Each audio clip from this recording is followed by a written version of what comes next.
La commode au tiroir de couleur. Prologue.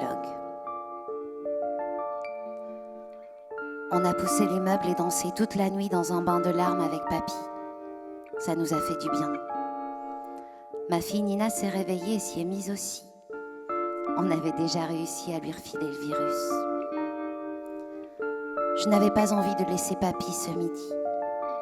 Il n'a plus rien, lui, maintenant que ma grand-mère est partie. J'arrive à pied en haut de la butte, haletante, mon sac sous un bras et ma fille endormie dans l'autre. Épuisée par mon chagrin, j'ai soudain la sensation d'être ma grand-mère 80 ans plus tôt, gravissant les Pyrénées, grelottante, perdue, amputée. Elle de sa terre, moi de sa présence désormais.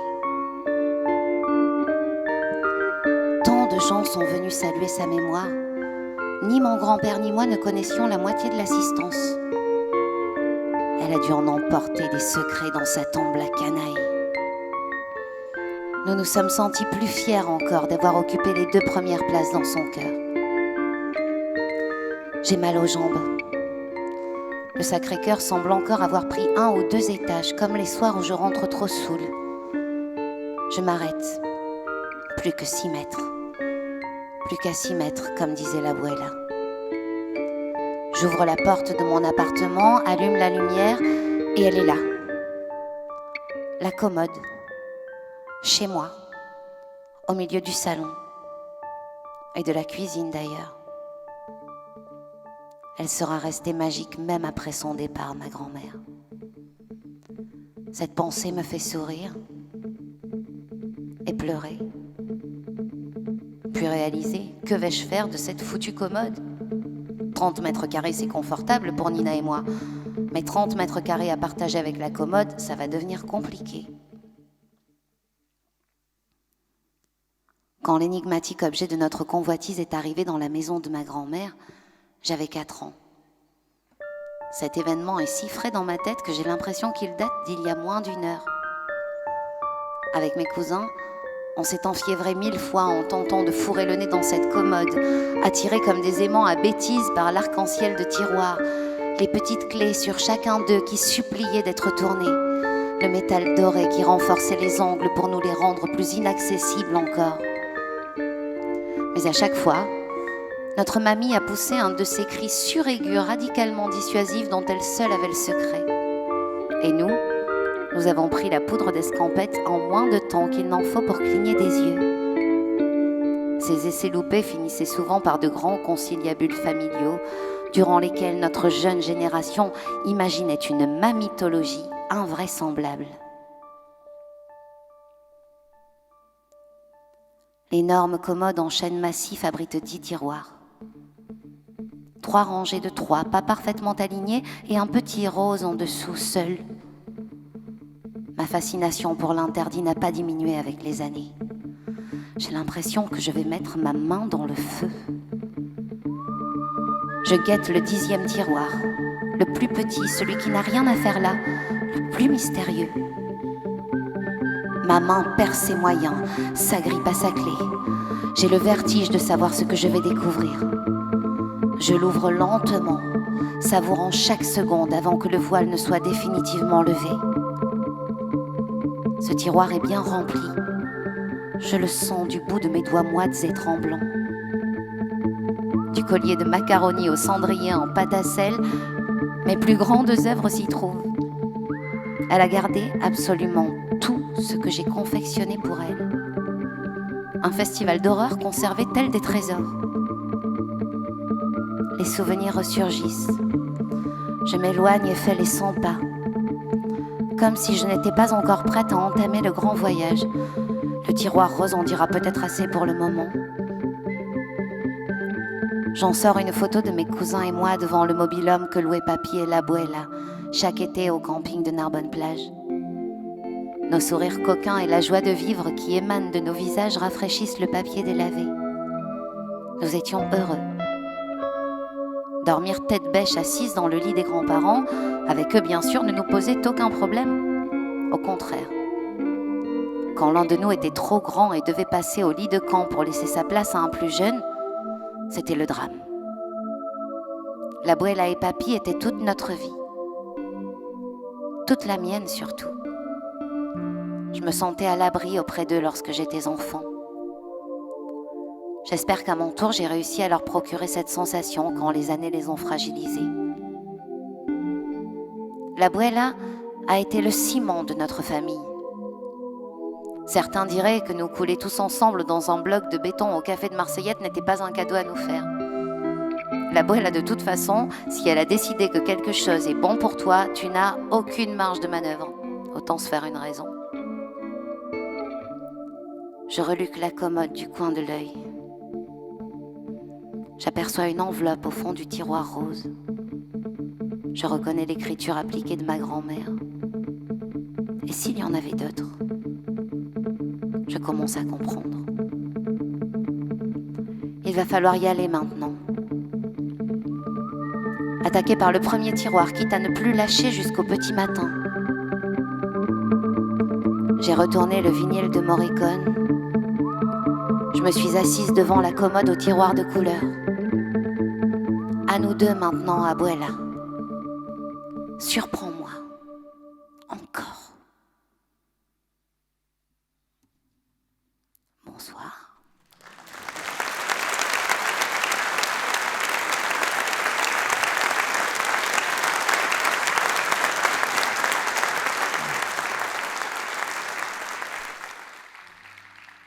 Dis-moi Yannick, tu pourrais m'allumer la salle s'il te plaît, j'ai très envie de voir leur demi-tête, leur bout de tête. Ça fait longtemps, mais ça vous savez déjà. On se disait juste avant de rentrer, là, tout fébrile, il y a combien de temps qu'on n'a pas joué devant autant de gens? Et on était encore plus fébrile, évidemment. Est-ce que vous êtes prêts à aller fouiller dans la commode de l'abuela et découvrir les écrits qu'elle a laissés à sa petite fille et les objets qui les accompagnent? On retiendra l'enthousiasme de Niora. Taquet. Hein. On efface tout.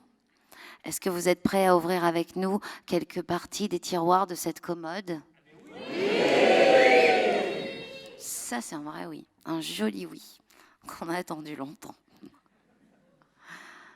Tiroir numéro 1, la médaille de baptême. Je te confie ma médaille de baptême, cariño. Elle a été mon seul compagnon de valeur du voyage. Depuis toujours, on me disait d'y faire attention comme à la prunelle de mes yeux, alors je me sentais riche de la posséder. J'imaginais qu'en la vendant, je pourrais me sortir de toutes les situations. J'ai été baptisée tard pour l'époque. Mes parents et leur agaçante modernité. Ils attendaient que je sois capable de choisir mon Dieu. Heureusement que mes grands-parents s'en sont mêlés, car moi je voulais juste être comme les autres, comme les miens. Reconnu et protégé par ce Dieu-là, le leur, le même. J'ai vécu ce moment avec un sérieux, que dis-je, une solennité qui a beaucoup ému ma mère et fait beaucoup rire mon père.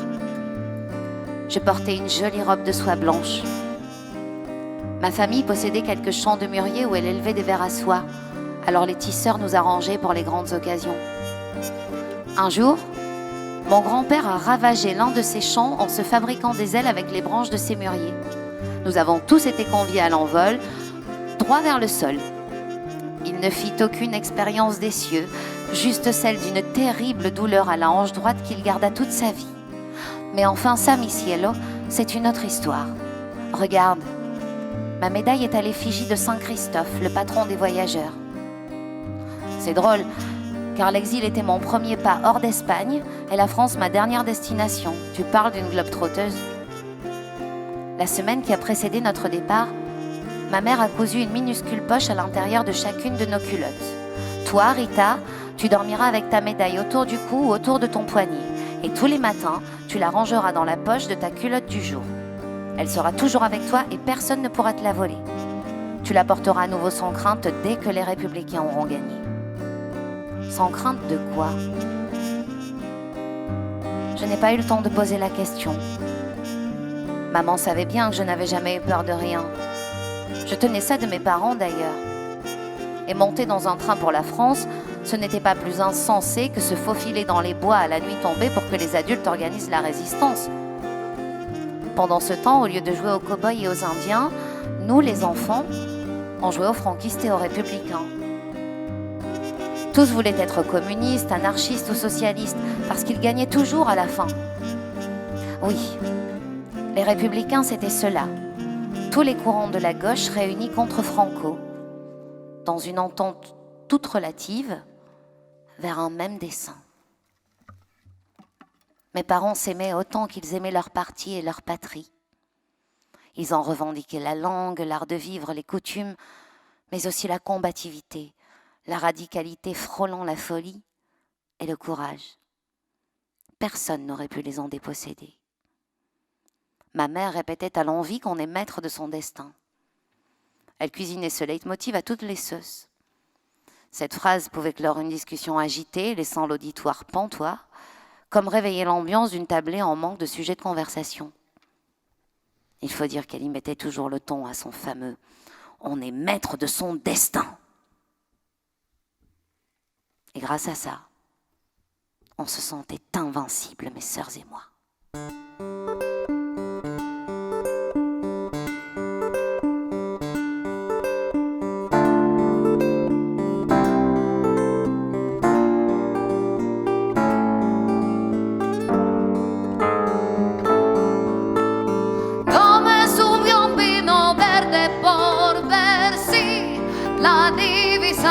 Por ver si la divisaba y solo divisa el polvo del coche que la llevaba, del coche que la llevaba. Anda, jaleo, jaleo, anda, jaleo, jaleo.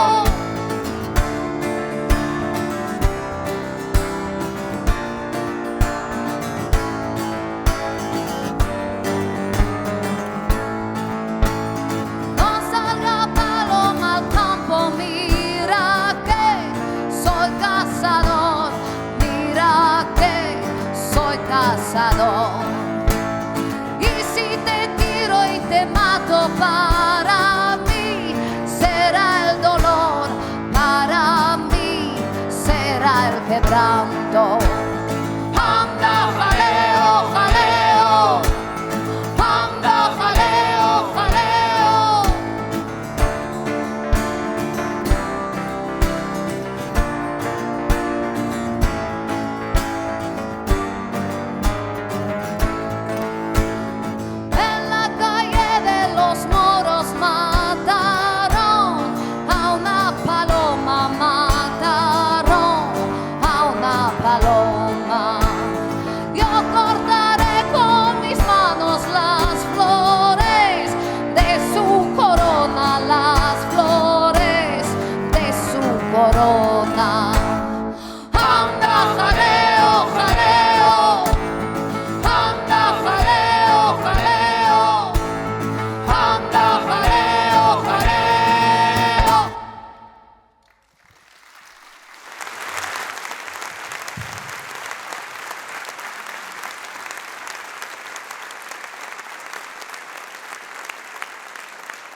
Tiroir numéro 2. La clé. À l'arrêt du train à Narbonne, mes sœurs et moi n'étions pas seuls. Un bon quart des voyageurs descendaient là. C'était réconfortant. Mais la plupart des gens s'écartaient sur notre passage. On nous regardait comme des bêtes curieuses ou bien des opportunistes, je n'en sais rien. Je comprends. Un peu. Ce doit être effrayant d'apprendre que 400 000 bouches à nourrir débarquent sur ton sol. Je ne retins que la sonorité de 2 phrases que je ne compris pas sur le coup, mais dont la récurrence dans la bouche des Français me marqua les premiers temps. Tantôt hurlés, tantôt à demi-voix. Espagnols de merde, ils sont sales, ils puent.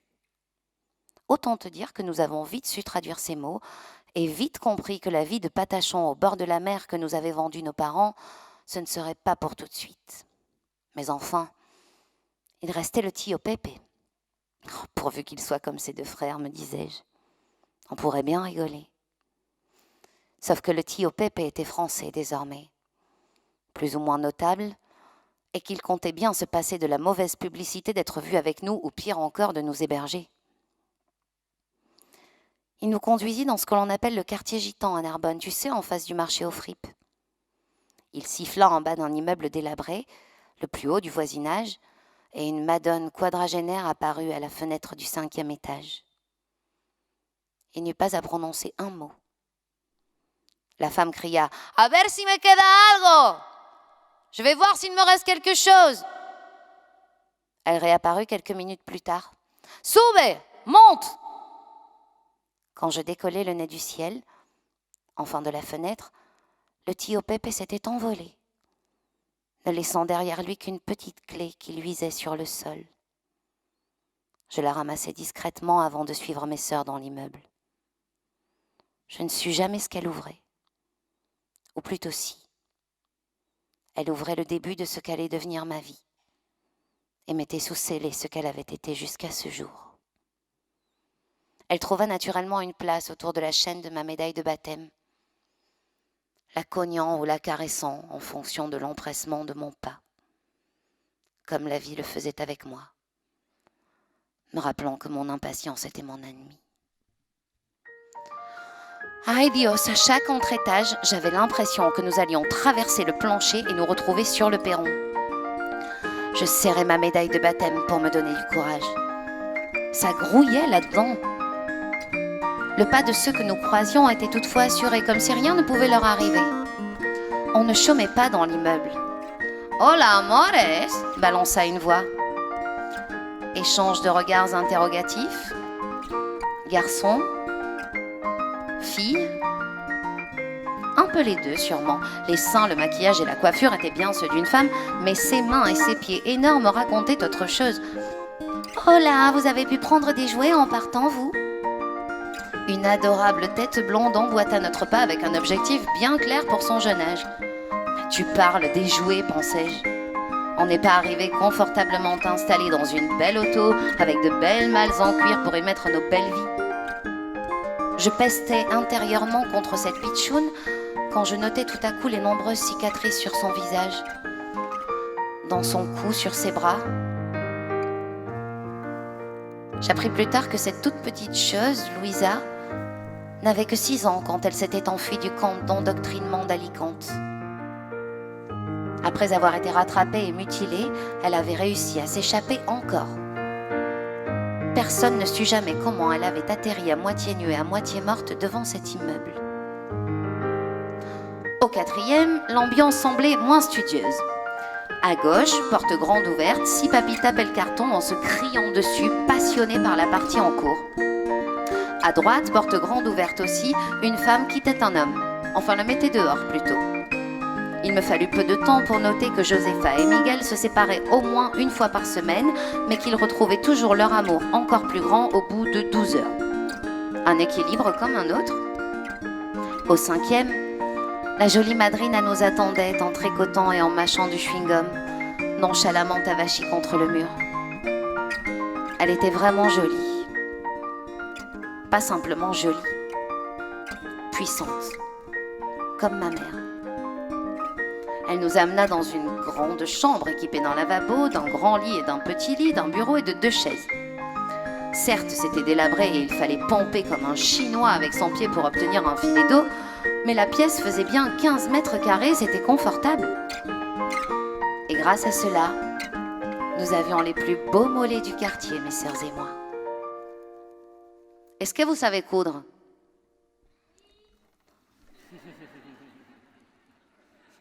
Ah ben tu sais quoi ? C'est génial, parce que tu dois pas être bien grande vu cette petite voix. Et tu vas voir, Rita, la grand-mère de la jeune fille qui parlait au début, Elle trouve que c'est essentiel de savoir coudre. Tu vas voir. Est-ce que vous savez coudre ? Nous sommes restés aussi muettes et bien rangées que 3 sardines dont on ouvre la boîte.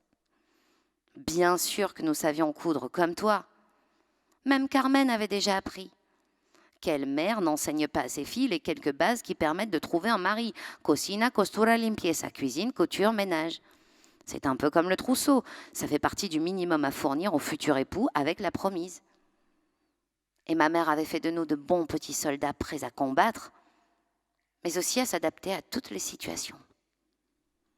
Madrine a manié l'économie de mots avec panache. Nos travaux manuels paieraient le loyer et le couvert. Carmen et moi pouvions ne travailler que le week-end et intégrer l'école catholique du quartier qui tolérait les immigrés espagnols à condition que Léonore, l'aînée, elle, soit à plein temps. Pour les repas, c'était Madrine à la cantinière. À midi et 19h, service pour les habitants du premier étage. À midi 15 et 19h15, service pour les habitants du deuxième étage, et ainsi de suite. Nous déjeunerions au 6e étage tous les jours à 13h et y dînerions tous les soirs à 20h. Retard non accepté. Au moins, nous n'avions pas que 15 minutes chronomètre en main pour tout avaler et laver notre vaisselle, contrairement à nos voisins du dessous. Quand Madrina ne venait pas nous couper pour ranger, on traînait à table à discuter des nouvelles du jour, en rêvassant ou en faisant de la petite philosophie, histoire d'éviter de parler de l'essentiel. C'était notre sas de décompression, cette cantine. Personne ne nous y dérangeait, alors qu'il était impossible d'être tranquille dans notre chambre avant 22h. Ça frappait pour un oui ou pour un non. C'était un lieu d'autogestion, ce qui nécessitait une entraide permanente, rassurante au début, pesante à la fin. L'immeuble, c'était déjà quelque chose, mais alors l'école, mi amor. Comment t'expliquer ce que ça fait d'arriver dans une école dont tu ne parles pas la langue ? C'est comme être sourd. Ou plutôt comme être sourd-muet. Enfin, j'imagine. La langue n'a pas été longtemps une barrière, je crois. Même si en dehors de la classe, nous parlions exclusivement espagnol. La plupart des enfants français avaient reçu comme ordre de leurs parents de ne pas nous approcher. Les odeurs, les poux, la crasse, tout le toutim. Pourtant, je t'assure que nous avions une hygiène irréprochable et que nous n'avons jamais eu de poux. Les cheveux noirs comme de l'ébène et épais comme de la corde, les poux n'ont jamais aimé ça. C'est connu, ils ne s'y retrouvent pas. Nous aimions nous coiffer en file indienne avec mes sœurs. Léonore me peignait pendant que je peignais Carmen. Un jour, j'ai confié à Madrina que c'était dans ces moments-là que je réussissais à retrouver ma mère. Dans cette sensation à la fois douce et brutale que provoquait le peigne, glissant ou luttant contre les nœuds. Le lendemain, Madrina s'est très naturellement invitée à notre préparation matinale. Elle s'est raccordée à Léonore comme le wagon manquant pour lui coiffer les cheveux. Les Dalton. Elle savait, Madrina. Elle savait tout. Elle savait que Léonore avait besoin, elle aussi, de retrouver cette sensation pour se nourrir du souvenir que l'on ranime avec un geste, une position, un contact.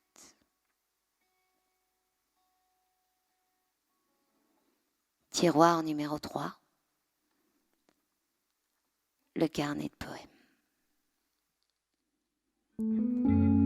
J'entends battre mon cœur dans mon ventre en ouvrant ce grimoire et en relisant ces lignes.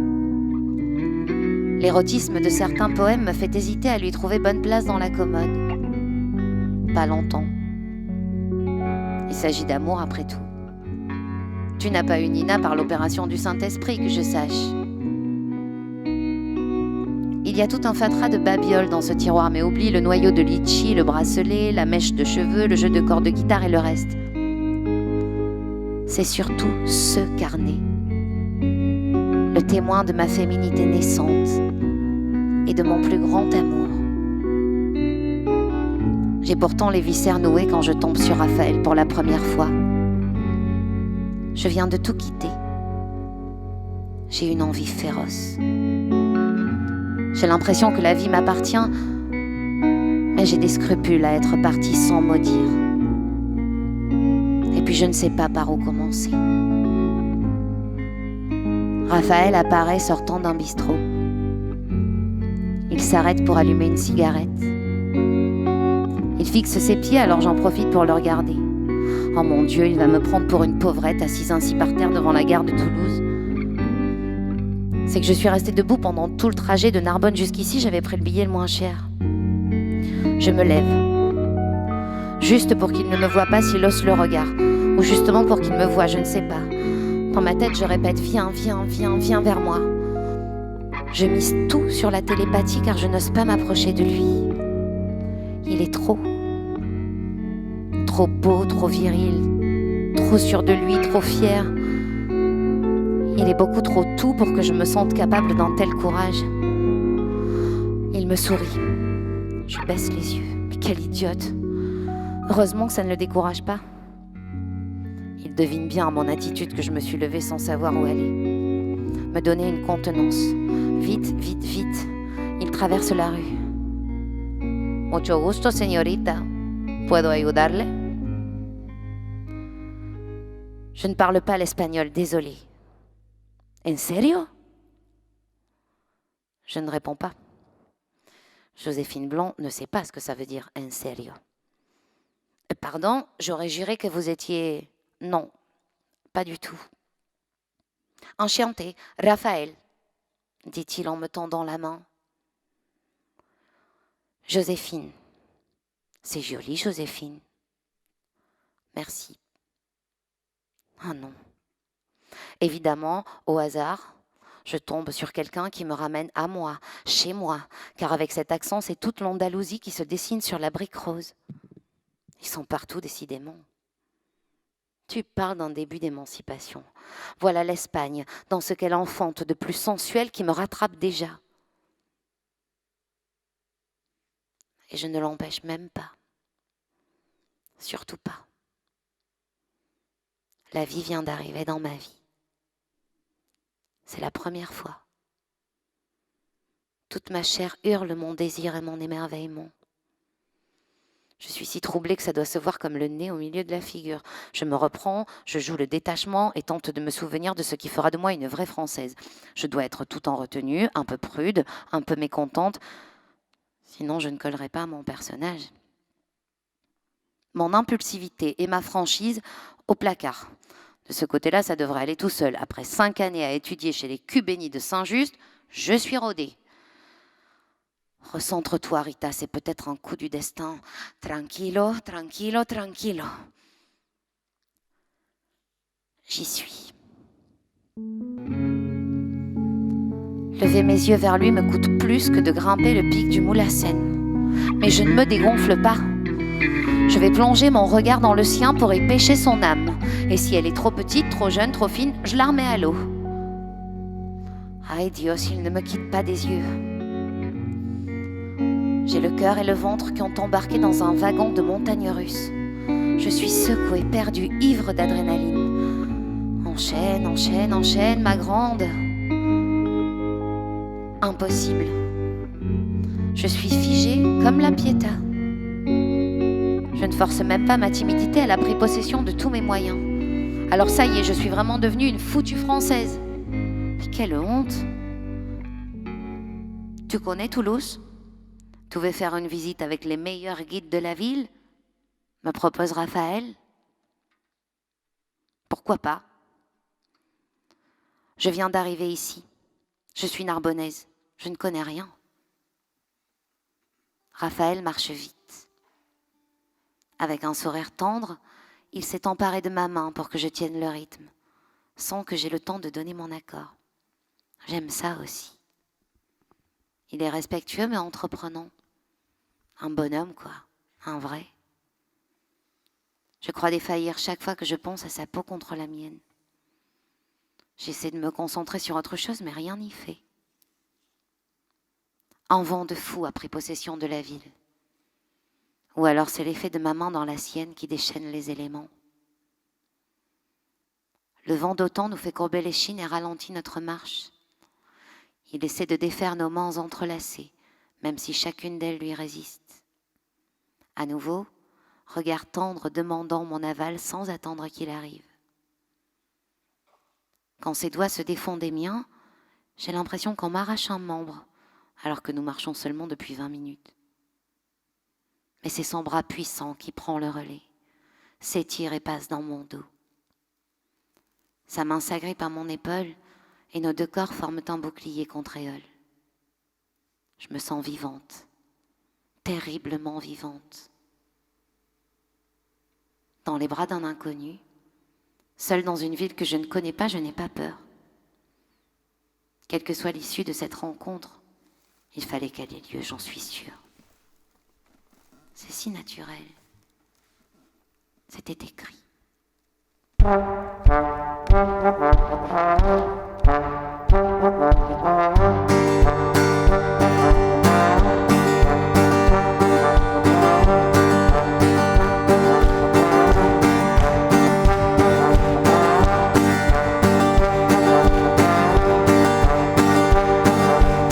Hoy en mi ventana brilla el sol y el corazón se pone triste contemplando la ciudad.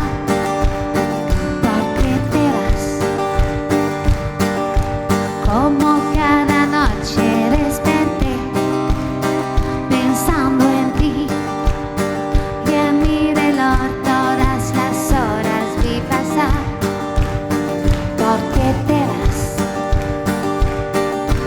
Todas las promesas de mi amor sigan contigo. Me olvidarás, me olvidarás. Junto a la estación lloraré igual que un niño. ¿Por qué te vas? ¿Por qué te vas? ¿Por qué te vas?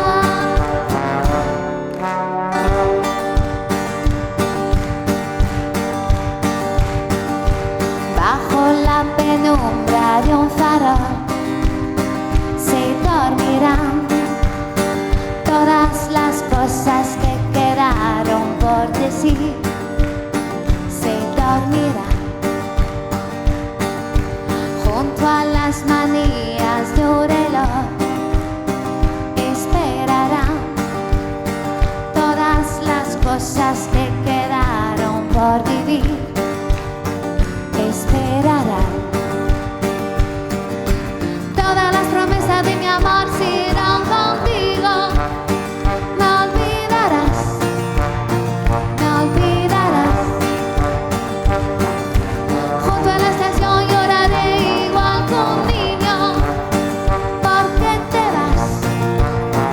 ¿Por qué te vas? ¿Por qué te vas? ¿Por qué te vas?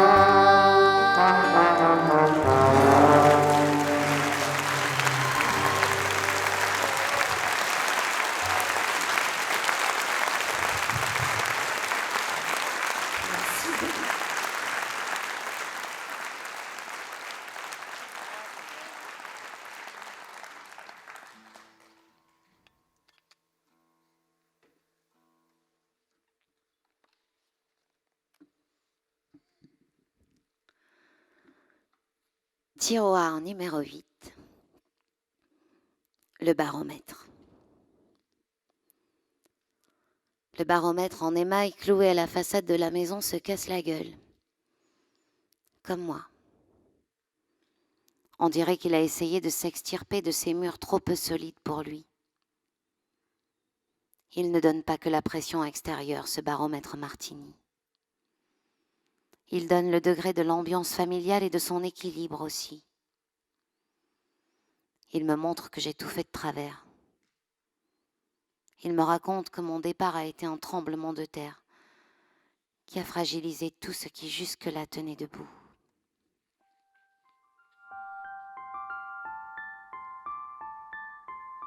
Cali avait 7 ans quand j'ai acheté le café sur un coup de tête.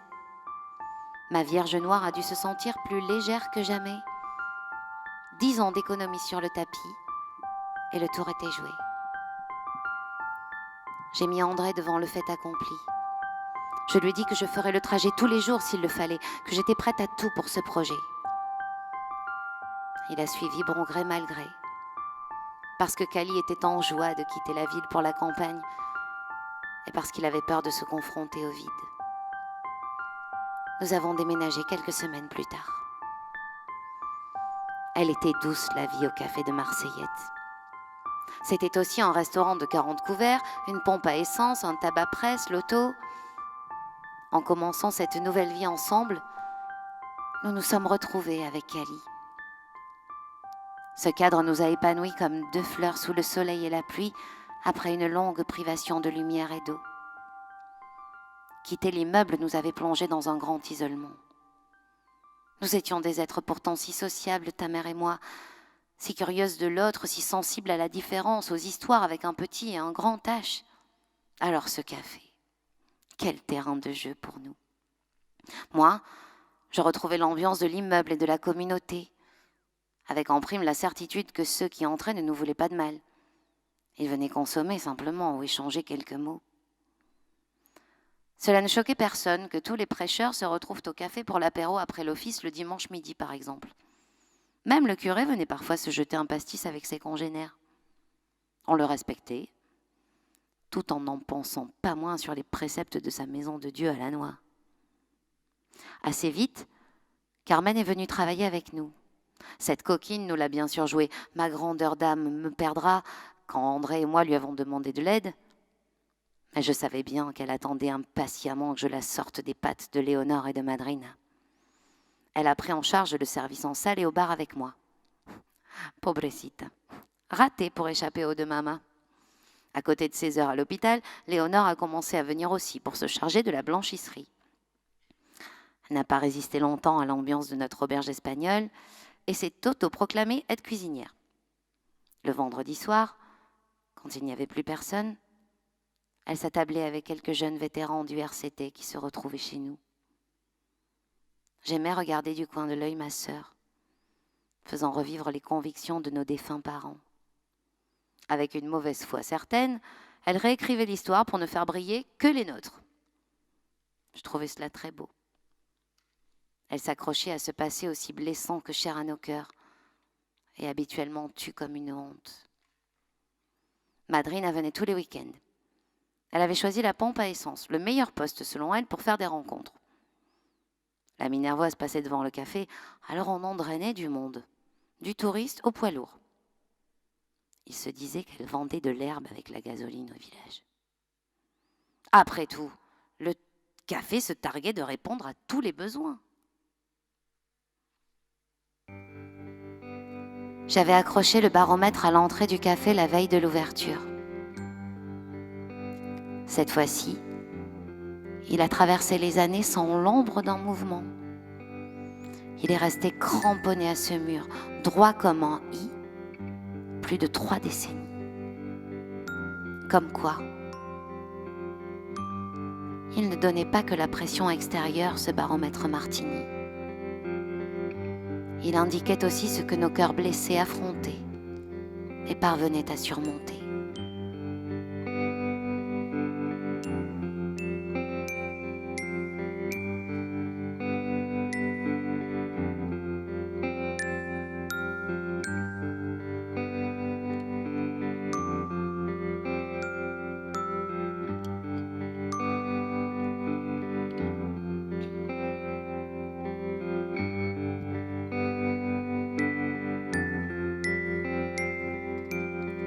Je traînais des pieds, des casseroles, je n'aimais pas beaucoup l'école.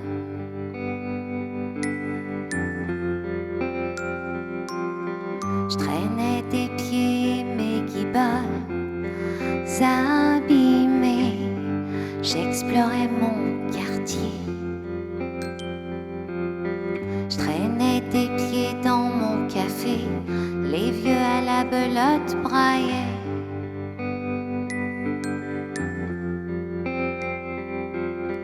Papy, mamie, tonton André et toutes ces pépés à mes petits soins pouponnés.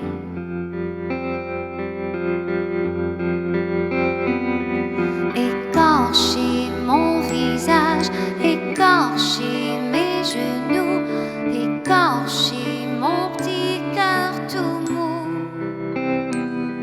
Bousiller mes godasses,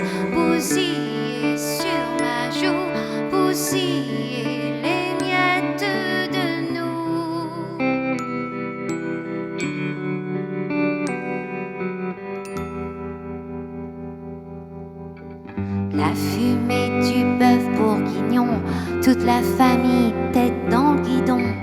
Du temps on pouvait faire les cons. Les pensionnaires, les habitués, les gens de passage surtout l'été. Joyeux bordel dans mon café. Écorcher mon visage, écorcher mes genoux, écorcher mon petit cœur tout mou. Balayer la terrasse, envoler le bout de chou, envoler les miettes de nous.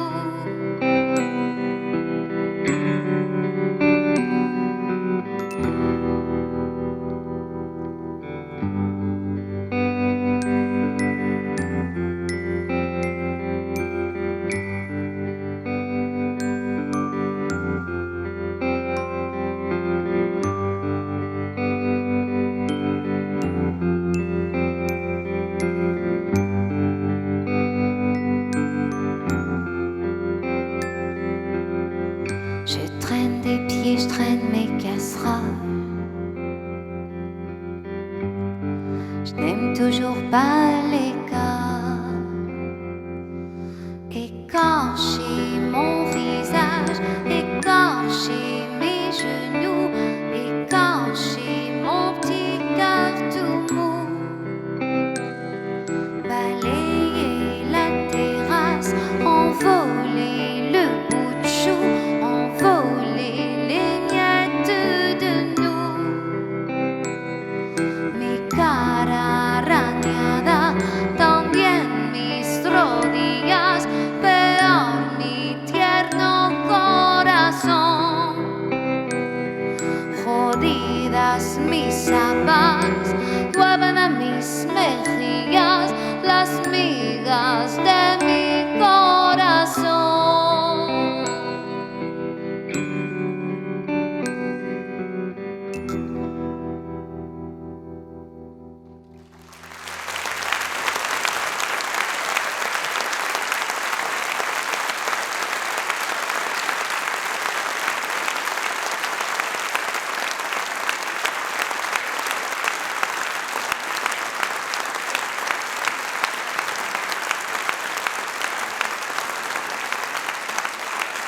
Merci beaucoup.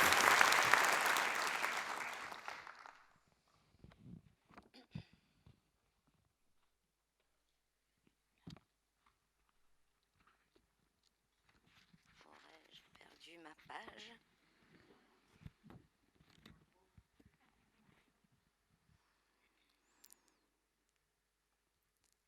Tiroir numéro 9, l'enveloppe. L'idée de remplir les tiroirs de cette commode de nos vies m'est venue comme une fulgurance. Dès que je me suis retrouvée face à elle, je me suis autorisée à laisser remonter mes souvenirs. Tio Roberto la retapa et équipa les tiroirs de petites serrures comme je le souhaitais. Il avait des mains d'or. Il grogna à ma nouvelle demande fantaisiste, mais l'honora en repeignant les tiroirs aux couleurs de l'arc-en-ciel. Parce que c'est ça que je veux que tu retiennes. Nos couleurs. Chaudes. Franches. Je veux que ces femmes si différentes, si vivantes, si complexes, qui composent ton arbre généalogique, puissent t'inspirer et t'aider à savoir qui tu es, le fruit de quel voyage et de quelle passion.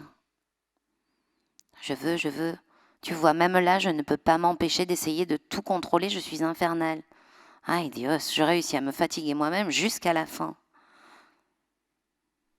Je veux que tu offres la possibilité à Nina d'aller fourrer son nez en trompette dans nos renfermes mémoires, quand tu sentiras que c'est le moment. Ces tiroirs, désormais, sont les tiens. À ton tour d'y faire de la place pour votre futur. Aller de temps à autre dépoussiérer les tiroirs de la commode permet de maintenir les souvenirs en vie pour qu'ils ne s'échappent pas, ces petits farceurs.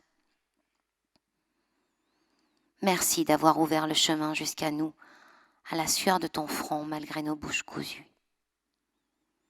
Pour Nina, ce sera plus facile avec une maman comme toi. Tu sais ce que tu as puisé en nous, mais tu reconnaîtras les travers dans lesquels ne pas tomber. Quand je te regarde, je me dis que je n'ai pas tout raté, que la vie n'a finalement pas été qu'une poutre avec moi. Chacun de tes sourires a comblé mes manques et balayé les nuages noirs d'un puissant souffle chaud. Tes choix ont donné du sens à ma vie et à mes combats, sans que je t'y guide. À toi seul, tu es chacune d'entre nous, riche désormais de nos échecs et de nos failles. Je vais devoir filer bientôt. Le cancer a repris possession de ma langue et il ne la lâchera pas cette fois. Cela ne servait à rien de te le dire. J'aurais gâché nos derniers mois si nous avions dû les vivre avec cette épée de Damoclès. Et mira, au lieu de ça, qu'est-ce que nous avons ri. Ne pleure pas. Rêve à mes retrouvailles. Car il y a déjà bien trop longtemps que Raphaël m'attend. Ne t'en fais pas. Je chauffe aussi la place pour papy. Ne regrette rien. Les regrets, ça te ruine le dos. Moi, je ne regrette rien. Tu te souviens sûrement que je disais toujours vouloir vivre jusqu'à 100 ans. Raté.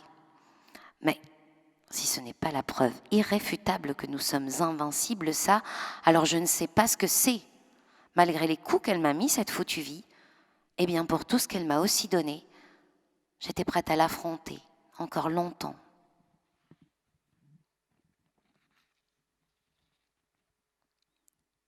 Elle m'a offert des parents m'inspirant la passion et l'intégrité, des sœurs, l'une pour me remettre dans le droit chemin, l'autre pour m'en faire dévier.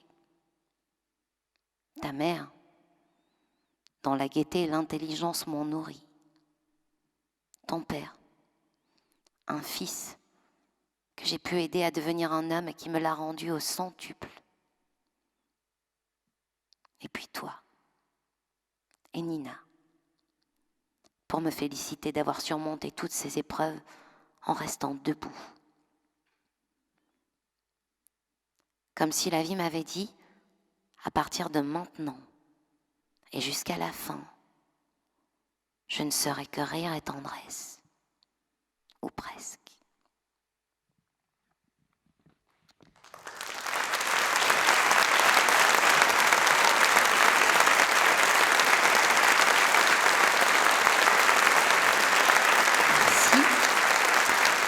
Bien fort pour David Adjadj, s'il vous plaît.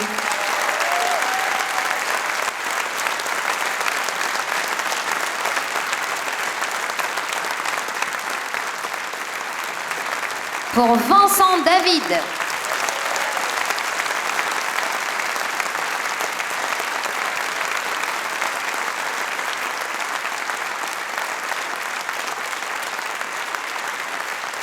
Bien fort pour Willow, qui vous a fait le son, s'il vous plaît. Et à nous aussi, d'ailleurs.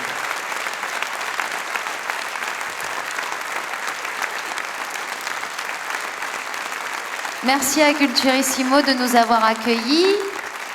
Merci à Romain, Laura, Nano, Yannick, qui nous a fait la lumière.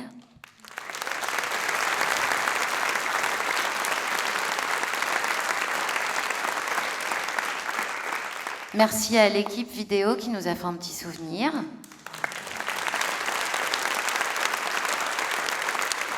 Qu'on pourra revoir très bientôt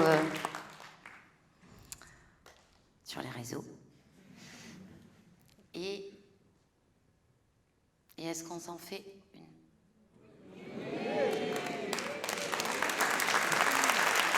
Et quand même, je vous le dis, hein. Tu veux bien m'allumer les gens? Tu peux, vas-y, allume la salle, on reste allumé, on fait comme si on était à la maison. Et merci parce que je connais bien mes garçons, hein. Je connais bien mes garçons, très très bien même, celui-là depuis 20 piges. Et ce soir, pour la première fois depuis longtemps, je nous ai sentis troublés par les émotions que vous nous avez donné en étant bien là. Et ça fait du bien.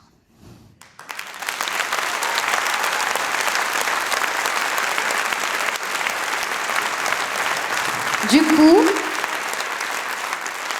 on laisse les micros, on fait comme si, voilà, je vous dis avant d'abandonner définitivement le micro qu'il ne faudra pas sortir à la fin de ce spectacle parce que les intermittents vont vous dire un petit mot et c'est nécessaire. Et puis moi, je vous retrouve après m'être rafraîchi pour signer vos livres éventuellement, si vous en avez, ou tout autre objet, ça marche aussi.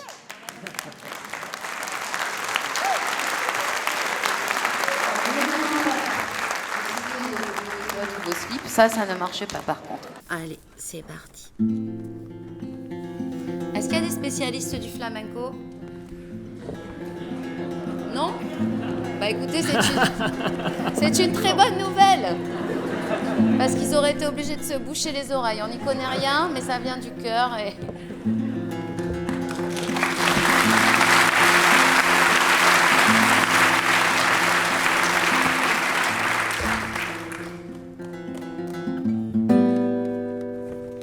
Yo adivino el parpadeo de las luces que a lo lejos van marcando mi retorno.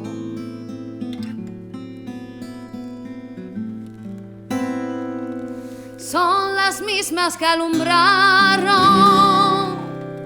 con sus pálidos reflejos hondas horas de dolor. Y aunque no quise regreso, siempre se vuelve al primer amor.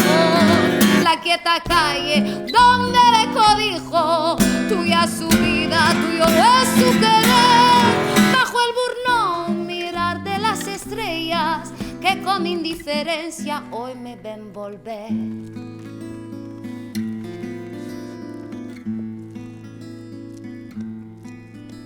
Volver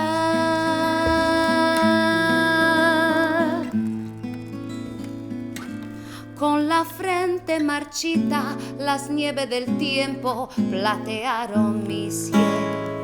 Sentí que es un soplo la vida, que 20 años no es nada, que febril la mirada errante en la sombra te busca y te nombra vivir.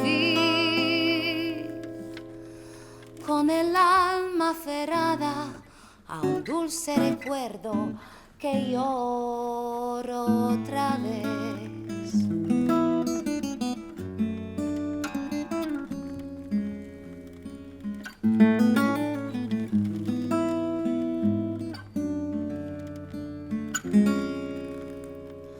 Tengo miedo del encuentro con el pasado que vuelve a enfrentarse con mi vida.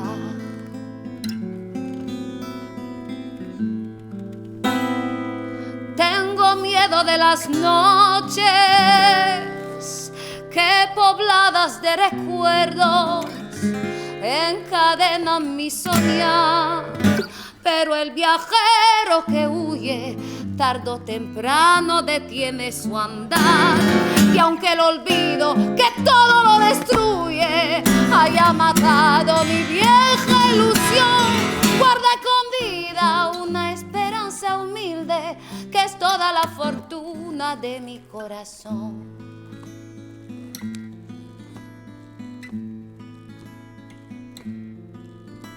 Volver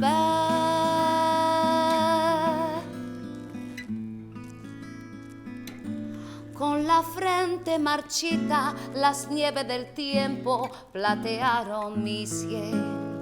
Sentir que es un soplo la vida, que 20 años no es nada, que febril la mirada errante en la sombra te busca y te nombra vivir. Con el alma aferrada a un dulce recuerdo que yo